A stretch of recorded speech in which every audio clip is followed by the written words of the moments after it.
Hello, accounting students. Hey, one of your classmates asked me to help with getting started on problem 6.3. And it's, it's probably just a little more startup than you've done in the other problems for the closing entries and whatnot, because you have to open the ledgers before you get started. So take a look in your textbook on page 176 and 177. On 176, you are told what the December 31st account balances are. Adjustments were already made, and so we're ready for the closing entries. But on page 177, your first instruction says to record the balances in the ledger of counts as of December 31st. So the first thing you do is move on down to the ledger accounts and fill in the balances that you know, okay? So, and these are on December 31st. So you're kind of jumping into the middle of this, but it allows you to have a balance on these ledgers and then show what happens after the closing entries. So keep in your head that you're jumping into the middle of the ledger. For the income summary account, of course, it's only used during closing entries, but you would have seen a little more action in the ledgers throughout the month or the quarter or whatever. All right, so your capital account has $65,620, of course, on the credit side. Whoops. And so forth. So they've given you the accounts to write the balances in. Go ahead and do that. Be kind of a double, triple checker that you've got things on the correct side. Now you'll notice that I don't think you're putting in every account. You're not putting in assets.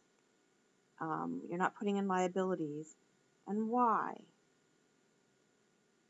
So the reason you're not working with those ledgers during this problem is because you're preparing for the closing entries and you only close the temporary accounts.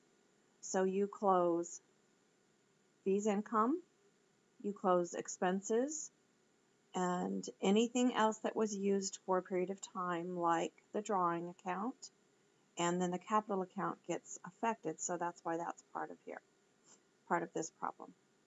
Okay, so by completing step 1 to record the balances, just go through the accounts they've got showing for you here and put the balance on the correct side as of December 31st.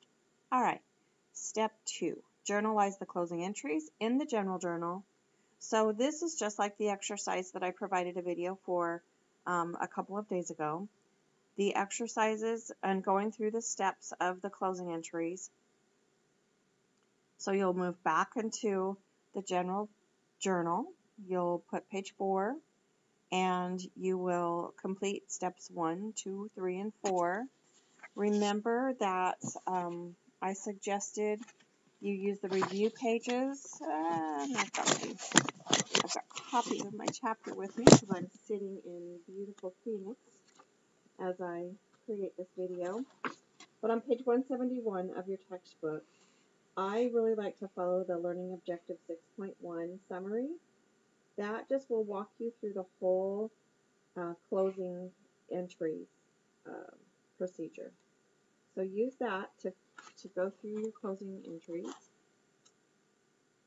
Then you will post each one of these lines from the journal into the ledgers that you've already created.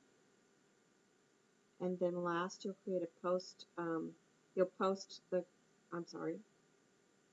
that's the last thing you'll do is post to the general ledger accounts. The analyze question is, what is the balance of the salaries expense after the closing entries are posted? We could answer that right now. It's an expense account. So we're going to empty it out, so the balance will be 0. All right, if you have any more problems, or if you have any problems, please send me email. And actually today, and for the next couple of days. Texting is great just to alert me that you have a question because I'm attending a conference and I'm in and out of sessions all day. Alrighty. Good luck on problem 6.3A.